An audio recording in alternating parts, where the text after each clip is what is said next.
Chers amis, nous fêtons donc la Sainte Famille. J'ai un ami, grand bibliste, grand théologien, prêtre, dominicain, qui donne des conférences à droite à gauche sur la Bible. Il est assez connu parce qu'il a écrit plusieurs livres, et un jour, un monastère de sœurs l'appelle. « Mon père, on aimerait que vous nous prêchiez une retraite. » « Bien volontiers, dit-il. « Est-ce que vous avez une idée de sujet ?»« Ah oui, on aimerait bien une retraite sur la famille dans la Bible, » dit la mère supérieure de ce monastère. Mon ami bibliste répond que oui, bien volontiers. Y a-t-il déjà des idées de découpage, des textes à travailler ? Non, non, non, dit-elle, on vous fait entièrement confiance, on aime beaucoup ce que vous faites. C'est toujours très dangereux quand on vous dit on aime beaucoup ce que vous faites. Et mon ami bibliste au téléphone de commencer par dire, eh bien, on pourrait commencer la semaine par la première fois que la Bible parle d'une famille, la première fois qu'elle parle de deux frères, Abel et Caïn. La première fois que la Bible parle de deux frères, c'est pour dire que l'un a tué l'autre. Vous n'y pensez pas, dit la mère supérieure. On ne peut pas faire ça. Non, non, pas ce texte-là, c'est horrible. Ah bon? Alors, dit mon ami, on peut aller un peu plus loin, dans la Genèse, avec l'histoire de notre ancêtre à tous, Abraham. Ah oui, ça c'est bien, dit la mère supérieure. Et oui, Abraham qui ne peut pas avoir d'enfant avec Sarah, son épouse, et qui du coup commence par en faire un à sa servante, Agar. Un petit toussotement au téléphone. On préférerait un autre texte, mon père.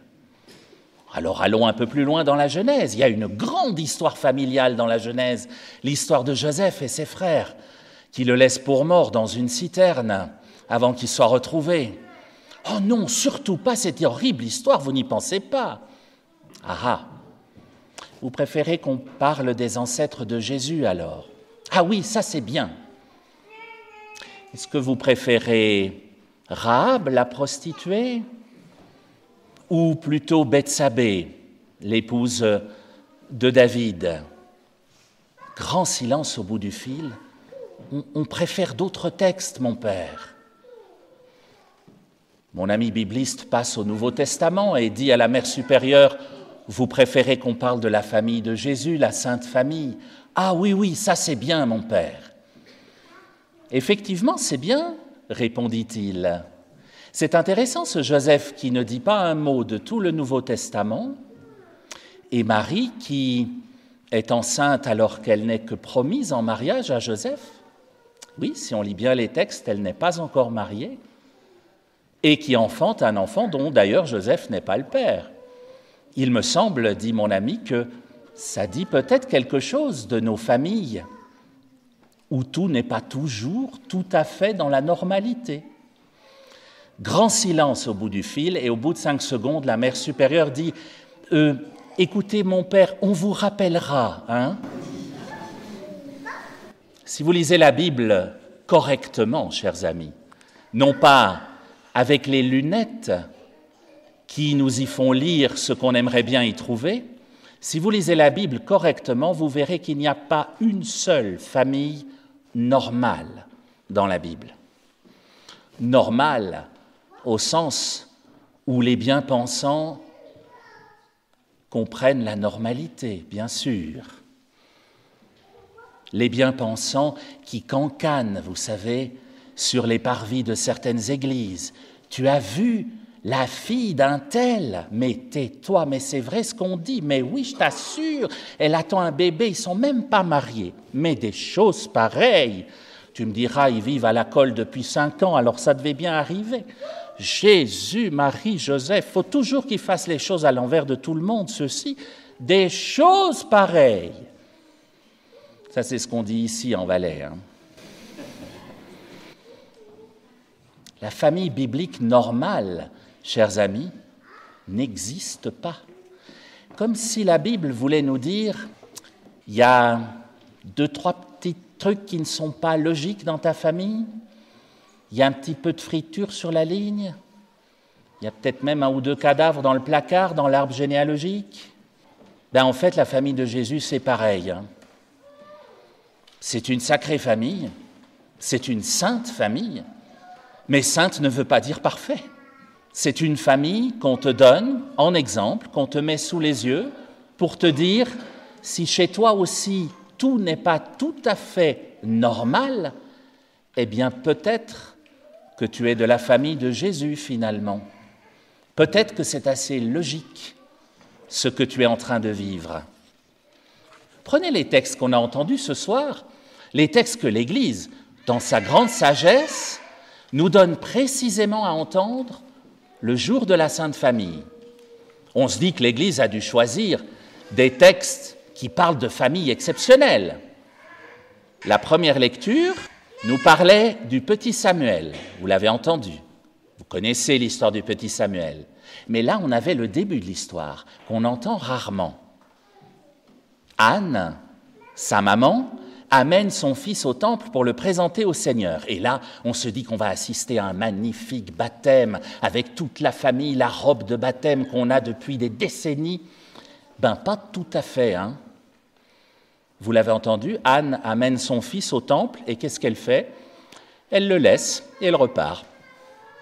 Je ne sais pas si vous, quand vous étiez bébé, on vous a amené ici et on vous a laissé, mais j'imagine pas quand même, hein. Ce n'est pas tout à fait ce qu'on attend d'une maman, mais c'est ce que fait Anne. Elle le consacre au Seigneur. Si vous continuez les lectures d'aujourd'hui, il y avait le psaume ensuite, qui parlait de la famille de Jacob. Alors, je ne sais pas si vous avez l'histoire en tête, mais cette famille-là, c'est très, très loin d'être une famille normale, hein.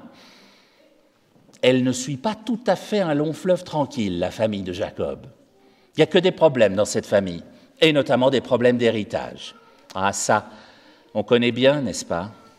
Enfin, je ne sais pas pour vous, mais il me semble qu'autour de nous, on connaît quelques familles qui ont des soucis d'héritage.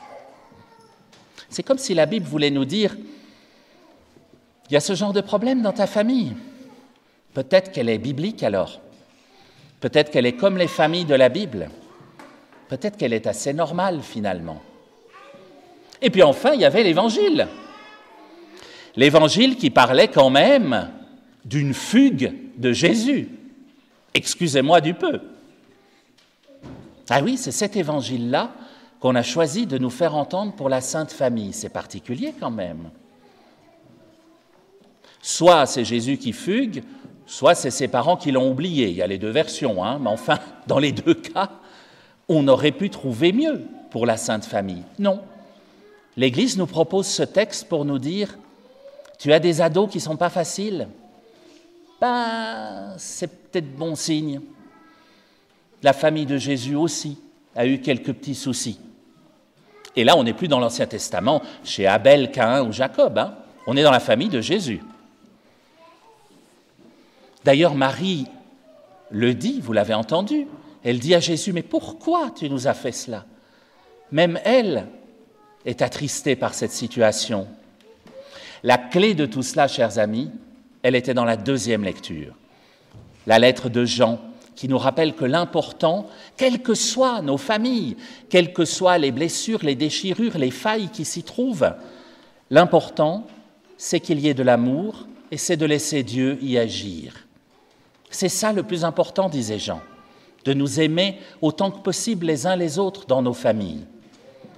Et puis, s'il y a quelques petits ratés sur la ligne, souvenez-vous que la famille de Jésus n'a pas été toute simple, elle non plus. Alors, chers amis, quelles que soient vos familles, fêtez-les parce que c'est beau une famille. Fêtez-les, mais n'oubliez pas que si tout n'est pas tout à fait normal dans votre famille, elle risque bien de ressembler à la famille de Jésus.